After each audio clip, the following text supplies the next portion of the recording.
A'udzubillahi minasyaitonirrajim. Bismillahirrahmanirrahim. Assalamualaikum warahmatullahi wabarakatuh. Apa khabar sahabat semua? Kembali lagi bersama saya Syarul. Terima kasih sebab dah klik video ni. Semoga yang menonton video ni ditambahkan rezeki dan dipermudahkan urusan dunia dan akhirat.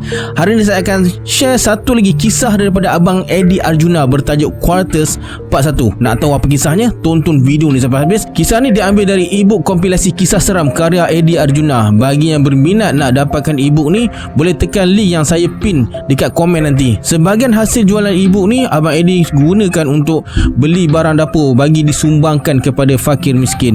Jadi sama-sama kita bantu mana yang mampu. Harga ebook ni pun tak mahal. Lagi jimat kalau beli combo 3 buah ebook sekaligus, lagi berbaloi. Dan satu lagi, bagi sesiapa yang berminat dengan baju yang saya pakai ni, boleh tekan link di pin komen di bawah juga. Kain Lycra 280 GSM, free stiker sesuai untuk tampal dekat peti sejuk atau dekat kawan yang selalu mengadu lapar tu. Free shipping untuk semenanjung Malaysia. Pre-order sampai 7 hari bulan 11 je. Jadi kalau tak beli, rugi besar.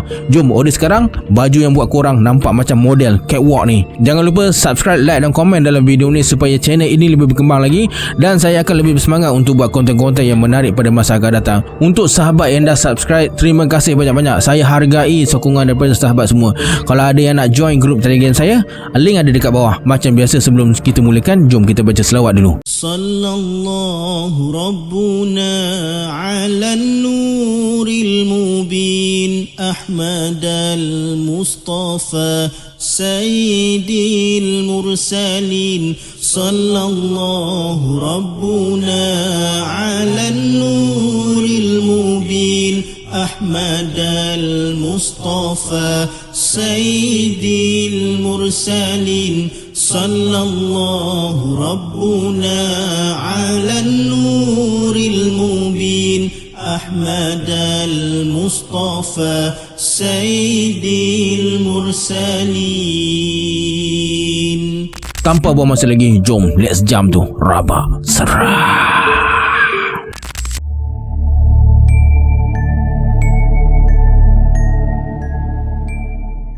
Pukul 11 malam, malam minggu yang sejuk sebab hujan tak henti-henti dari siang.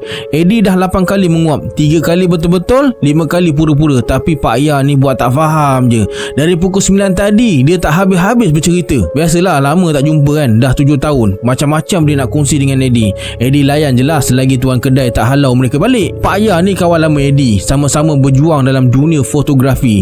Dia pencen awal sebab sibuk kerja, semua kamera dah jual.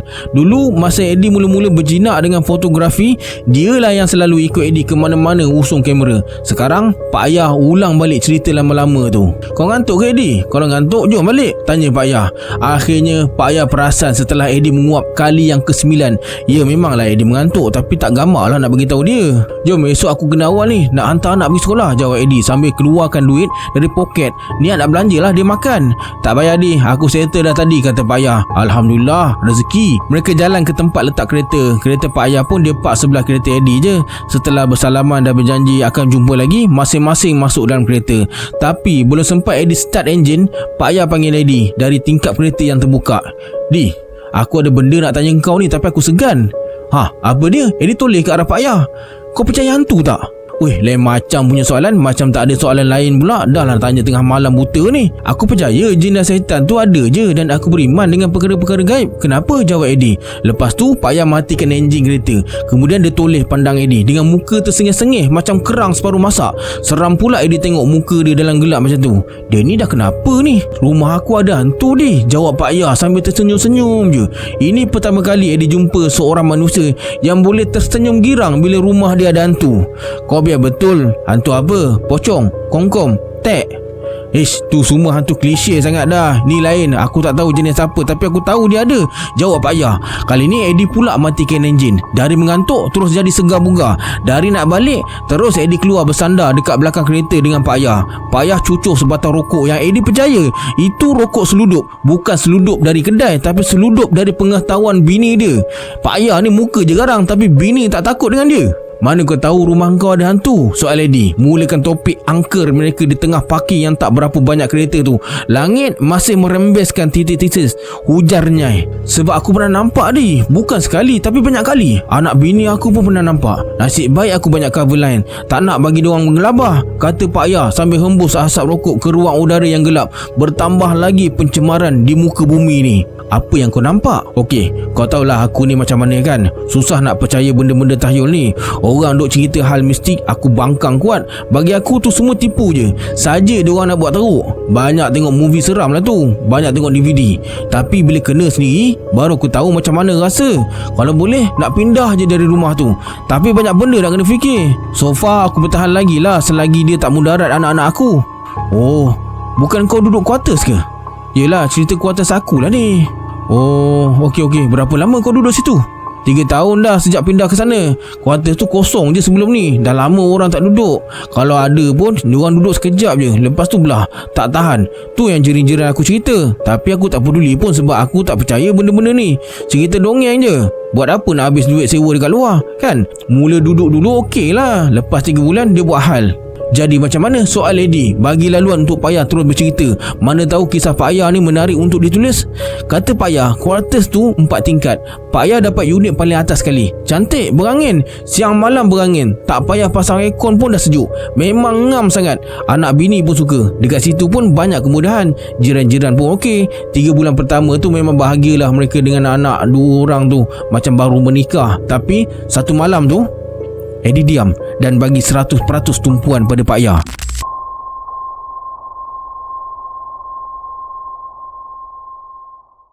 Abang, malam ni makan dekat luar nak? Ada voucher pizza ni. Pak Ayah toleh ke belakang ke arah pintu bilik. Bini Pak Ayah, Mariam, tengah berdiri dekat situ sambil mengibas 2 keping voucher Pizza Hut di tangannya. Pak Ayah tengok jam dekat dinding. Dah nak maghrib. Lapar tu memanglah lapar, tapi kemalasan menguasai segalanya. Kalau boleh, makan je lebihan lauk pauk yang ada tu. Jomlah ya, jomlah makan pizza. Dah lama tak makan situ. Kali ni anak sulung Pak Ayah yang berusia 12 tahun pula merengek merayu dengan muka kesian.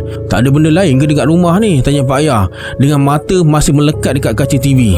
Tak ada, pagi tadi lupa nak bawa keluar ayam. Masih dalam peti ais lagi, jawab bini dia. Setelah buat kira-kira jam berapa nak keluar, berapa lama nak makan dekat situ dan jam berapa nak balik, akhirnya Pak Ayah bagi kata putus. Okeylah, lepas maghrib kita keluar. Siapa lambat tinggal. Yeay, makan pizza. Tergedik-gedik anak kedua Pak Ayah yang berusia 9 tahun tu. Itu je cahaya mata yang Allah pinjamkan pada Pak Ayah. Itu pun lepas ikhtiar merata tempat. Lepas 8 tahun menikah, baru keluar anak sulung perempuan. Lepas 3 tahun menyusul pula adiknya yang lelaki. Selesai maghrib, mereka 4 beranak bersiap sedia dekat tengah rumah. Biarkan lampu hall tu menyala, sekejap lagi nak masuk tak gelap sangat, kata Pak Ayah pada Mariam yang tengah tutup lampu bilik dan dapur. Lepas kunci pintu rumah, mereka menampak turun bawah ikut tangga. Quarters tu tak ada lift. Kau penat ke, sakit lutut ke, sila naik tangga. Perjalanan ke Pizza Hut tu tak lama pun, 15 minit dah sampai. Anak-anak Pak Ayah terkenja-kenja dapat makan pizza. Bini Pak Ayah tersenyum je sebab Pak Ayah yang kena belanja, walaupun voucher tu dia yang punya. Lepas makan, mereka beransur pulang ke rumah. Masa sampai dekat parking quarters, anak kedua Pak Ayah, si Haikal, bersuara, "Tu ada siapa dalam rumah?" Pak Ayah tak ambil pusing pun sebab tengah ghostan kereta nak masuk parking. Takut terlanggar tembok dekat belakang. Mariam pula tengah sibuk beli handphone. "Ayah, tu ada siapa dalam rumah kita?" Sekali lagi Haikal ulang soalan yang sama. "Mana?" "Tu dekat tepi tingkap." Pak Ayah dong atas tengok rumah dia. Tak nampak apa pun, kosong je tingkap tu. Betul lah ada orang, rumah orang lain kot. "Betul ke blok kita ni?" kata Mariam. Pak Ayah perhati sekeliling. Dekat ujung parking ada tong sampah. Dekat dinding blok pula tertulis huruf D. Betul lah blok Pak Ayah. Tak pernah lagi disilap parking dekat blok lain.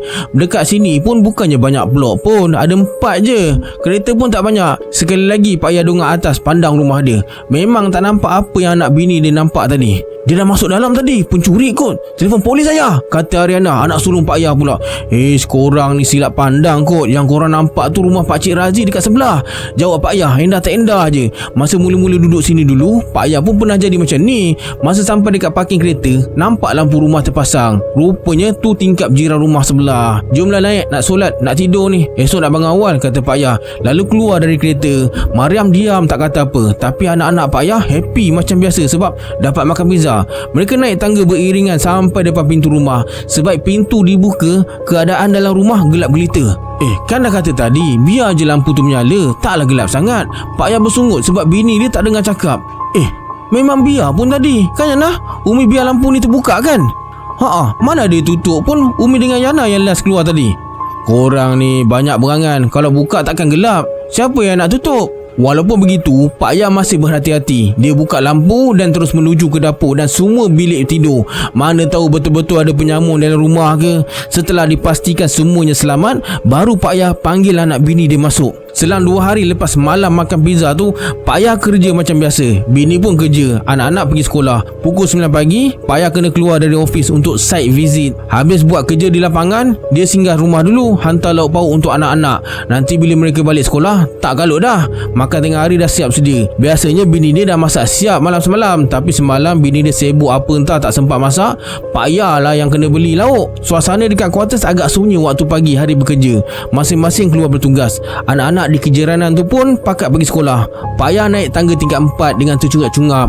Nampak sangat badan dah lemau sebab dah lama tak berzumba dengan geng Puspanita dekat office tu. Sampai depan rumah, Pak Ayah buka pintu. Crack! Bunyi pintu gerai yang dah mula berkarat memecah kesunyian. Sunyi sangat blok tu. Dengar bunyi kereta lalu lalang je di jalan raya dekat situ. Pak Ayah masuk rumah dan terus ke dapur cari pinggan dan mangkuk. Semua lauk pauk dia tuang dalam mangkuk dan letak bawah tudung. Dah siap, dia terus ke pintu rumah nak keluar balik ke office. Masa nak tutup pintu, suara bini dia panggil dari dalam. "Abang, nasi tak masak lagi." Dia balik juga ke? Kenapa tak cakap nak balik? Tak payah susah-susah Pak Ayah pergi cari lauk. Pak Ayah masuk balik dalam rumah. Lah, kenapa tak cakap nak balik? Tolonglah masak sekejap, abang nak pergi office ni. Suasana diam. Tak ada jawapan dari bini dia. Yang tak ada jawapan juga. Pak Ayah terus pergi ke bilik tidur. Pintu bilik dibuka, kosong. Tak ada bini dia dalam tu. Lepas tu dia ke bilik anak, pun tak ada. Terus Pak Ayah ke bilik paling belakang. Mungkin dia tengah iron kain baju kot. Pintu bilik tu terbuka. Dia jenguk ke dalam, tak ada juga. Mana dia pergi ni? Masa tengah berpusing-pusing dalam rumah, Pak Ayah dengar bunyi jamban di flash dalam tandas. Rupa-rupanya balik semata-mata nak berak je. Mentang-mentang office dia dekat. Memang si Mariam ni selesa berak dekat rumah daripada office. "Sayang, tolong masak nasi, abang nak pergi dah ni." Pak Ayah jerit dari dapur. Dia kena cepat sebab pukul 11 ada meeting dengan bos. Itu je jawapan Mariam. Bunyi air memercik masih kedengaran dari dalam tandas. Pak Ayah keluar dari rumah dan terus kelang kabut balik office. Bos dia tu pun bukan boleh, grade 42 je pun. Tapi dia punya dewa lebih dari menteri pasola. Majlis kampung pun siap nak hampar red carpet dan bunga mangga untuk dia. Menyampah gila. Meeting habis pukul 1.45. Tak satu pun Pak Ayah faham apa yang bos nak. Itu tak kena, ini tak kena. Perempuan kalau jadi bos, hari ni dia cakap A, esok tiba-tiba jadi F. Dah lah meeting terlajak waktu rehat. Lantaklah asalkan kerja siap. Tengah fikir nak keluar makan dekat kantin, telefon Pak Ayah berbunyi. Dia tengok skrin, nama anak dia, Ariana. "Ayah, nasi dah masak berapa pot? Ayah balik makan tak?" Kan tadi dah pesan dekat mak dia orang tolong masak nasi siap-siap. Mesti berak sampai lupa ni. "Umi tak masak nasi ke?" "Umi kan kerja, tak balik pun. Tadi Umi balik lah. Ayah pesan suruh Umi masak siap-siap. Dia lupa lah tu." "Oh, tadi anak call Umi. Umi kata tanya ayah." Mak korang ni. Ayah dah pesan dekat dia tadi. "Tak apalah, masak 4 pot. Ayah makan malam nanti. Tengah hari ayah tak balik. Makan dekat luar je." Okey." Panggilan dimatikan. Dalam hati Pak Ayah niat nak mesej bini dia, nak tanya dia tak dengar ke suruh masak nasi tadi. Tapi mungkin dia sibuk, tak sempat. Dibiarkan je. Petangnya Pak Ayah sampai rumah pukul 6. Semua dah ada rumah. Anak-anak tengah layan TV. Bini tengah sibuk dekat dapur. "Tadi balik semata-mata nak berak je ke?" tanya Pak Ayah sebaik duduk di kerusi meja makan. Bila?" "Pagi tadi abang balik hantar lauk, sayang dalam toilet." Tak pun, tak balik langsung hari ni. Duduk office je." Bini Pak Ayah berpaling dan pandang dia semacam je. Tangan dia masih basuh pinggan mangkuk dekat sinki. "Betul ke tak balik?" tanya Pak Ayah. "Betul, dekat office je hari ni. Tadi yang nak call tanya nak masak nasi banyak mana. Saya suruh dia tanya abang. Kenapa bang?" Tak apalah, bak sini pinggan, lapar ni." Walaupun dalam hati Pak Ayah dah mula gundah gulana. Dia tak nak cerita tentang pengalaman dia masa balik rumah pagi tadi. Nanti bini dia takut, anak-anak pun takut. Terus tak jadi kerja. Mungkin dia yang silap dengar kot. Entah-entah jiran sebelah rumah pun boleh jadi juga. Banyak alasan logik yang boleh disenaraikan sebelum cakap pasal hantu. Tak mungkin lah, mana ada hantu. Kalau ada pun takkan siang hari dah buat hal. Dalam movie bolehlah bohong orang. Dengan Pak Ayah jangan. Selagi dia tak nampak depan mata, jangan seimbang teruk pasal hantu ni. Semua tu tahyul. Sikit-sikit hantu, sikit-sikit jin. Tak pasal-pasal je diorang tu kena fitnah.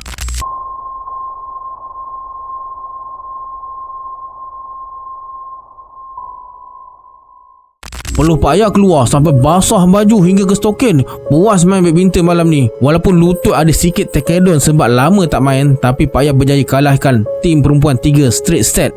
Terror kan? Pukul 12.30 malam baru sampai rumah. Tak apa, esok cuti. Anak-anak pun dalam cuti penggal. Sebelum tidur boleh sambung tengok TV.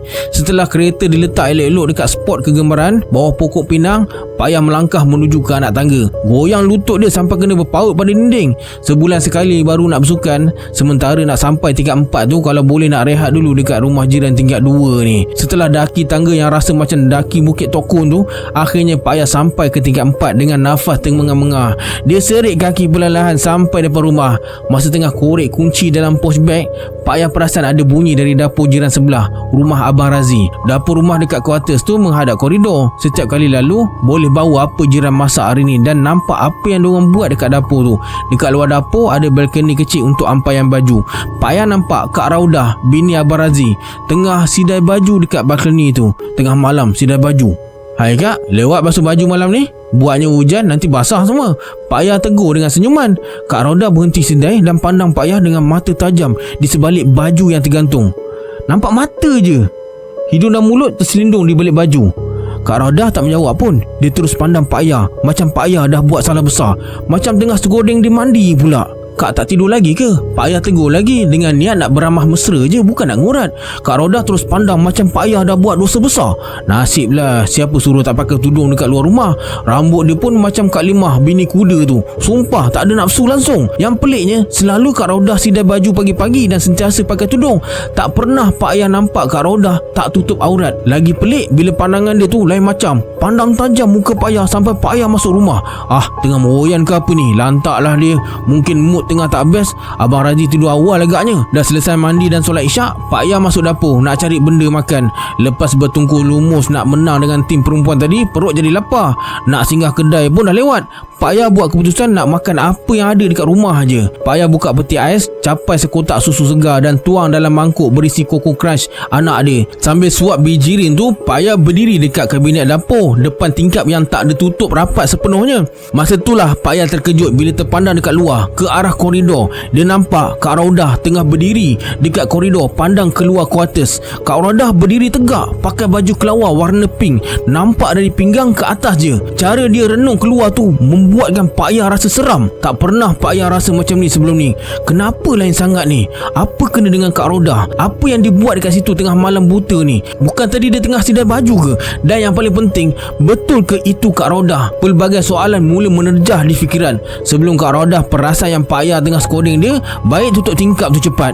Sebaik tangan Pak Ayah capai besi tingkap, Kak Raudah berpaling pandang Pak Ayah. Macam tahu-tahu je yang Pak Ayah dah lama perhatikan dia. Kantoi dah. Tanpa berlengah, Pak Ayah rapatkan tingkap dan duduk dekat meja makan membelakangi tingkap dapur. Sambil makan, telinga Pak Ayah jadi kembang. Tengkuk jadi bengkak akibat bulu roma yang makin terpacak. Takkan kot seumur hidup Pak Ayah tak pernah nampak dan tak pernah percaya dengan benda macam ni. Kenapa sekarang baru nak jadi? Mainan perasaan je ni. Tu memang Kak Raudah tengah ambil angin dekat luar kot. Sekarang ni musim panas, nak tidur malam pun kadang-kadang berpeluh. Pelbagai alasan yang Pak Ayah buat untuk menidakkan kejadian-kejadian pelik yang makin menjadi-jadi sejak seminggu dua ni. Tapi bila teringat balik pasal kejadian malam makan pizza dan kejadian bini dia balik nak berak tu, alasan-alasan munasabah yang tercipta tu makin terbenam di lubuk hati.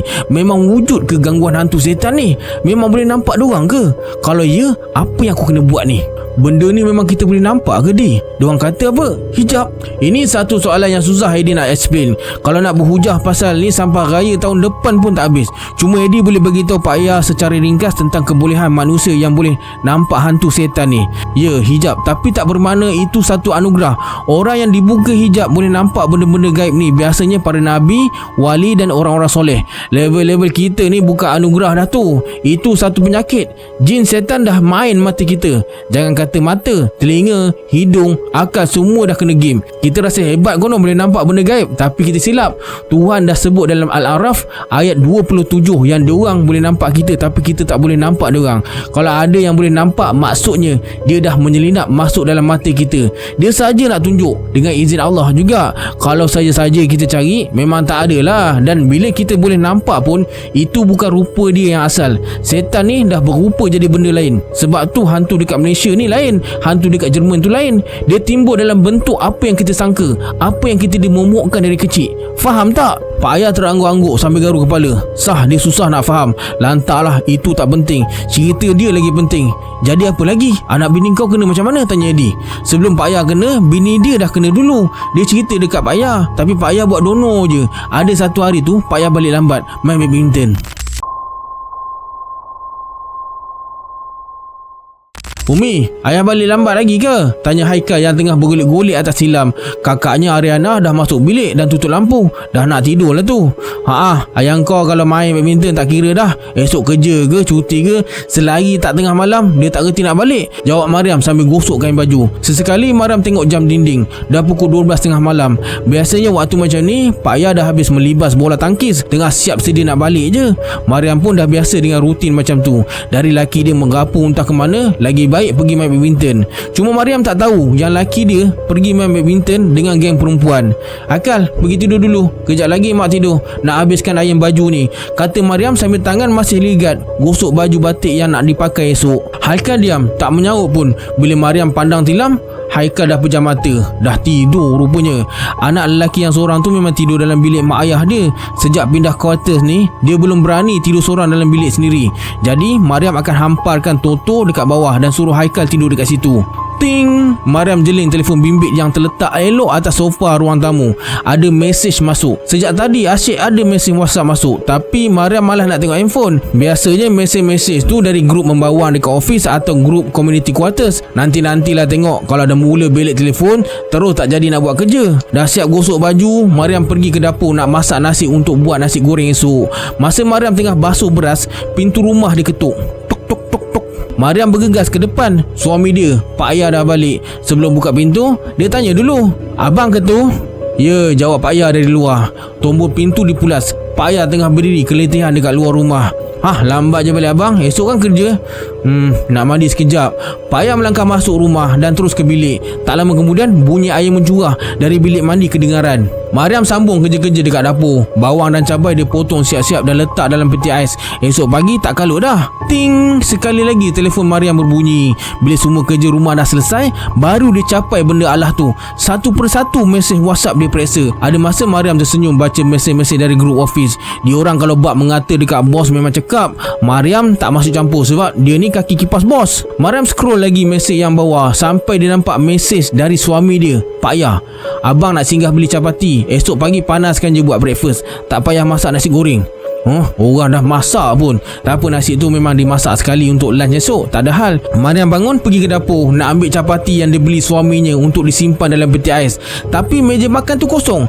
Tadi dia yang kemas semua. Mariam periksa dekat kabinet dapur, pun tak nampak kelibat capati. Dia buka peti ais, kod-kod suami dia dah letak dalam tu pun tak ada.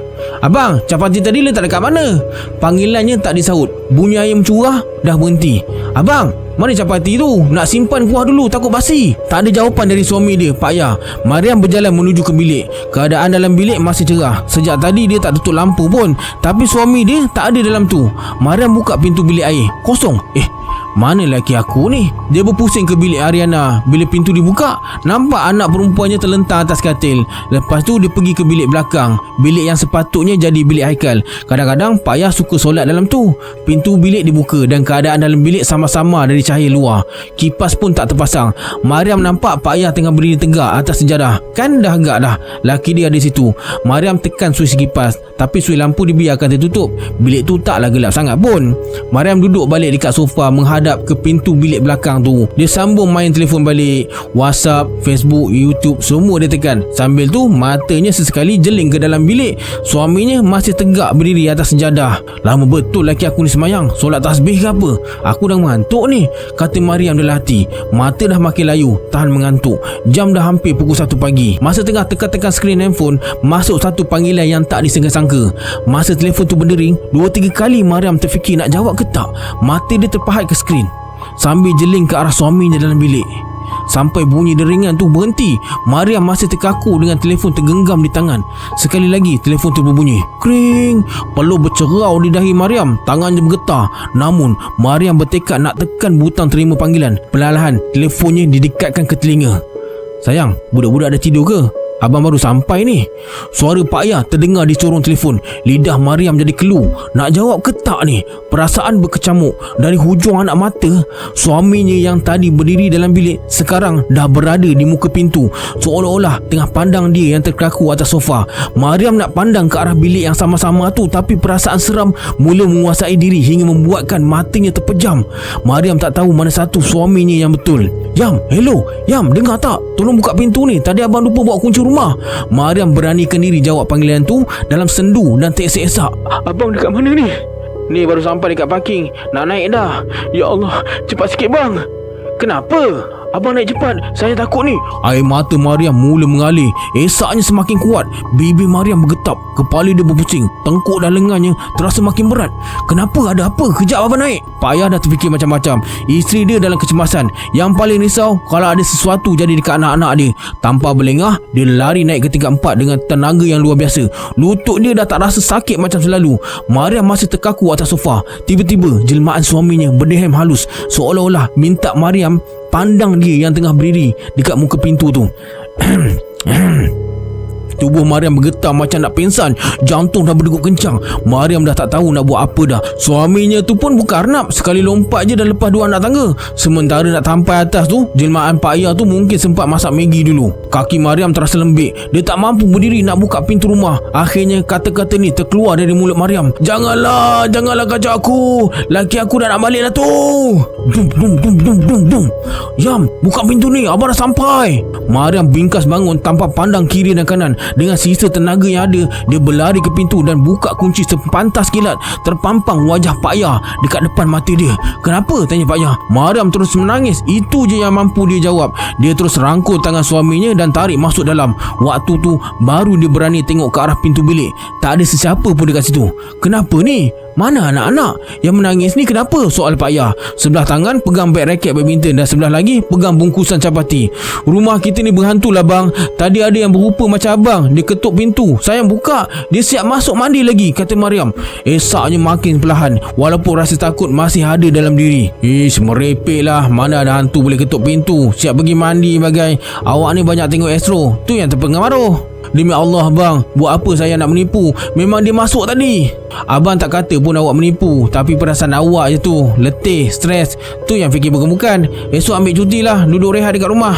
Mariam pandang ke lantai. Ada sedikit rasa kecewa bila suami sendiri tak percaya apa yang dia alami tadi. Mariam yakin tadi tu bukan khayalan. Dia belum mamai dan belum tidur dan boleh bezakan antara realiti dan mimpi. Memang sikap Mariam, selagi suami belum balik, dia takkan tidur. Bila suami sendiri menidakkan kata-kata dia, dekat siapa lagi dia nak mengadu? Takkan nak mengadu pada anak-anak. Nanti lagi mengelabahlah dia orang tu. Sebab Ariana sendiri pernah cerita benda ni pernah berlaku pada dia masa awal-awal pindah dulu. Cuma dia orang tak hebohkan pada Pak Ayah. Dia orang tahu dah, buat penat je begitu Pak Ayah. Dia bukan percaya pun. Ini kisah Ariana.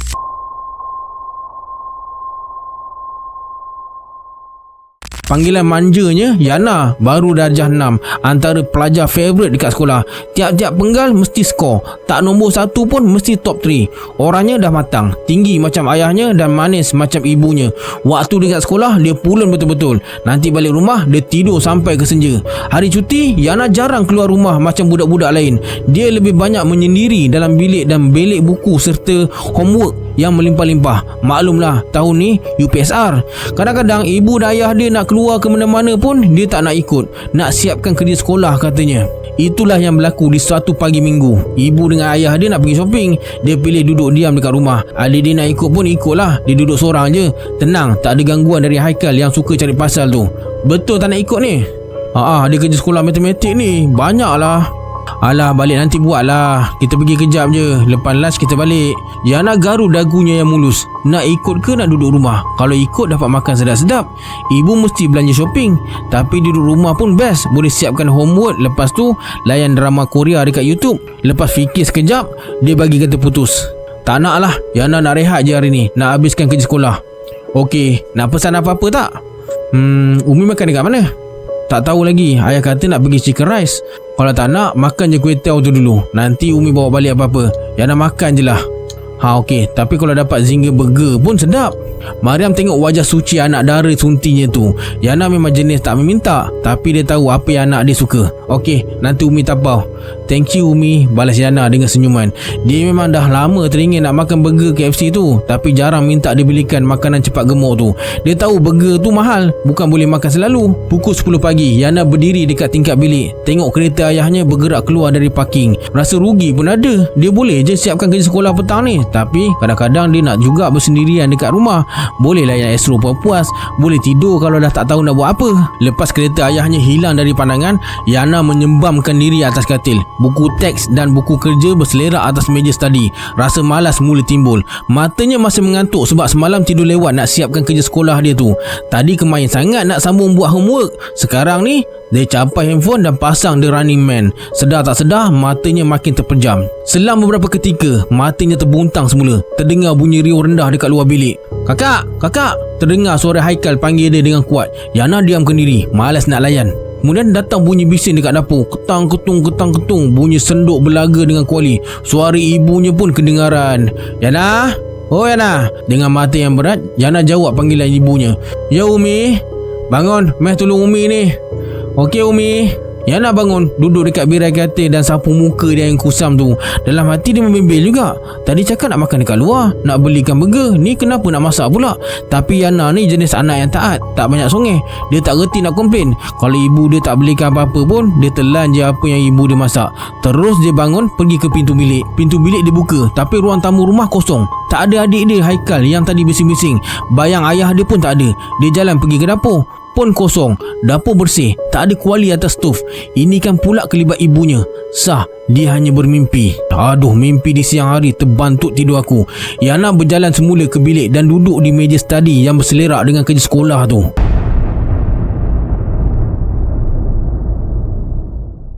Okey, sampai sini dulu kisah untuk hari ni. Kita tunggu di part kedua, InsyaAllah pada hari Rabu ni. Sebelum pisah, anggaplah kisah ni sebagai hiburan semata-mata. Janganlah terlalu mudah percaya. Hanya yang mengalami tahu akan kebenaran sesuatu kisah tu. Kita berjumpa di video yang akan datang. Saya Syarul, Assalamualaikum. Adios.